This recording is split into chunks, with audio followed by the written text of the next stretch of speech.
राधे कृष्णा। एक और informative video के साथ मैं यहाँ पहले एक कमेंट ले लेता हूँ और फिर हम उसके बारे में चर्चा करेंगे, जस्ट आपको मोटिवेट करने के लिए और आपको गाइड करने के लिए कि पिगमेंटेशन आप कैसे ठीक कर सकते हैं अपना। इससे तो मेरा सही है मन वगैरह रहे तो अब कि मेरे को सही लगता है, पॉजिटिव रहती हूँ, पर छाया तो बहुत ही हो रखी है सर। छाया कितने समय से है आपको?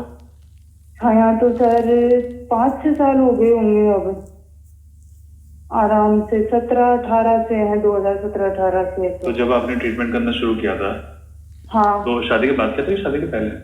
शादी से पहले ही ले रही थी मैं ट्रीटमेंट। जब आपसे बात भी हुई कि मेरी शादी है, तो फिर हटने भी लग गई। फिर शादी के बाद भी मैंने उसको कंटिन्यू रखा, लेकिन मैं 2-3 महीने बाद ही प्रेग्नेंट हो गई, तब बंद करना पड़ा मेरे। अच्छा, ये बताइए, तो पिगमेंटेशन आपकी हटनी शुरू हो गई? हाँ, फटने लग गई थी ऐसे। नाक पे से तो बहुत, नाक पे से तो चली गई, मतलब ये सोचो 80% हट गई नाक पे से तो।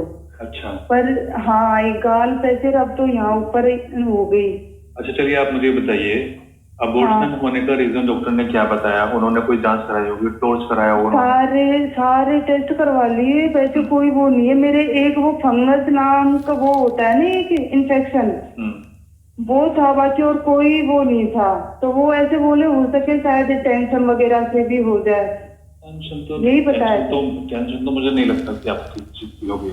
बाकी मैंने सारे टेस्ट वगैरह करवाए, उसमें तो कोई भी रीजन नहीं आया। ये फंगस का बताया है कि इसकी वजह से हुआ है। चलिए तो चलिए तो देखिए, ये जो टर्म आपके साथ में हो रही है ना, जैसे कि सेम टाइम पे ब्लीडिंग होना है, इसको कहते हैं हैबिचुअल अबॉर्शन। हैबिचुअल अबॉर्शन ये होता है कि एक सेम टाइम पर आपको सर्टेन चीजें होती हैं। फॉर एग्जांपल जैसे मलेरिया होता है, मलेरिया एक दिन छोड़ के एक दिन आता है, तो उसका समय फिक्स है।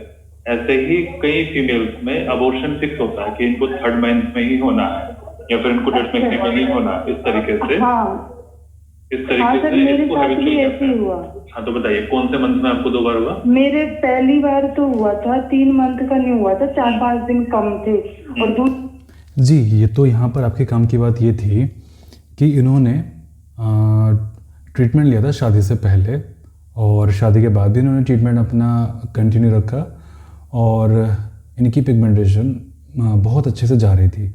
नाक से लगभग 80% साफ़ हो गई थी, जैसा कि उन्होंने बताया। नाक की पिगमेंटेशन को ठीक करना बहुत टफ काम होता है, बट इनकी 80% तक चली गई थी और काफ़ी लंबे समय पहले की बात है। उसके बाद में फिर इन्होंने मुझे बताया था कि अभी डिलीवरी हो गई है, और मतलब अभी अबॉर्शन इनको हो गए हैं, अबॉर्शन इनको हो गए हैं, और जिसकी वजह से अब इनका चेहरा बहुत ख़राब हो गया और इनके साथ में बार बार एक कंप्लेन आ रही है हैबिचुअल अबॉर्शन होने की। तो आप में से जो भी महिलाएं या फिर आपके आसपास में जो भी महिलाएं हैं, ये बहुत काम की चीज़ है आप लोगों के लिए, जो मैं यहाँ पर बताने वाला हूँ, और ये सभी महिलाओं के काम आने वाली है आगे जाके, क्योंकि आप कभी ना कभी ऐसी महिलाओं को अवश्य देखते हैं कि जिनको सब रिपोर्ट नॉर्मल है बट उनको कंसीव नहीं हो रहा है। हम उसका ट्रीटमेंट करते हैं और बहुत अच्छे रिजल्ट्स हैं इसके। 3 से 6 महीने के अंदर रिजल्ट मिल जाते हैं पॉजिटिव, यानी कि लेडी प्रेग्नेंट हो जाती है।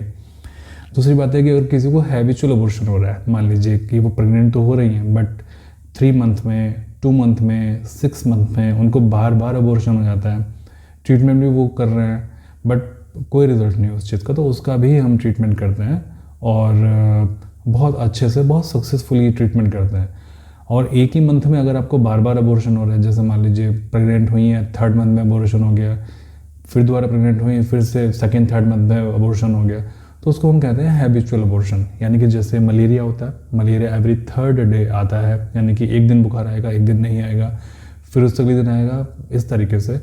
तो इसको हम बोलते हैं हैबिचुअल अबॉर्शन। तो ये वजह होती है कई लोगों को, मतलब इसमें कमी कुछ नहीं होती है, बस ये एक शरीर की साइकिल चल रही होती है। जैसे ही शरीर उस साइकिल में पहुंचती है, आपके शरीर के अंदर जो बैलेंस होता है वो बिगड़ जाता है, और जैसे ही बैलेंस बिगड़ता है आपका कहानी ख़राब हो जाती है फिर। तो उस तरीके से तो यहाँ पर इन्होंने यही बताया है कि इन्होंने अपना ट्रीटमेंट शुरू किया था और शादी के बाद भी 3 महीने तक इन्होंने ट्रीटमेंट लिया, जिससे कि इनका पिगमेंटेशन 80% तक चला गया था। तो यहाँ पर भी इनके लिए कोई क्रीम यूज़ नहीं किया गया, कोई स्टेरॉइड क्रीम नहीं, कोई आयुर्वेदिक क्रीम नहीं, कोई होम्योपैथिक क्रीम नहीं, कोई एलोपैथिक क्रीम नहीं। सिंपल इनको खाने पीने की चीज़ें बताई गई, सिंपल इनको ट्रीटमेंट दिया गया। तो ये जो कमेंट लेने का मेरा मतलब ये था कि हम इस तरह के बीमारियों का भी ट्रीटमेंट करते हैं, जैसे कि इन्होंने बताया कि जिस तरह की परेशानी इनको हुई। ओके, तो अगर आपके आसपास में कोई इस तरह की लेडी हैं जिनको ये बार बार प्रॉब्लम हो रही है, या फिर उनकी सारी रिपोर्ट नॉर्मल आती हैं फिर भी उनको संतान सुख की प्राप्ति नहीं हो रही है, आप हमारा कॉन्टैक्ट नंबर उनको दे सकते हैं, बता सकते हैं कि ये डॉक्टर साहब इस चीज़ का ट्रीटमेंट करते हैं और सक्सेसफुली इस चीज़ का ट्रीटमेंट करते हैं। और बाकी आप में से जितने लोगों को पिगमेंटेशन है, वो जो भी मैं चीज़ आपको बता रहा हूँ उसको आप फॉलो करते रहिए।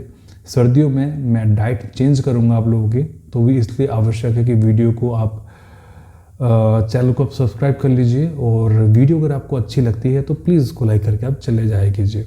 ओके, मैं प्रार्थना करूँगा कि आप सभी लोग स्वस्थ रहें, परमात्मा सभी का भला करे।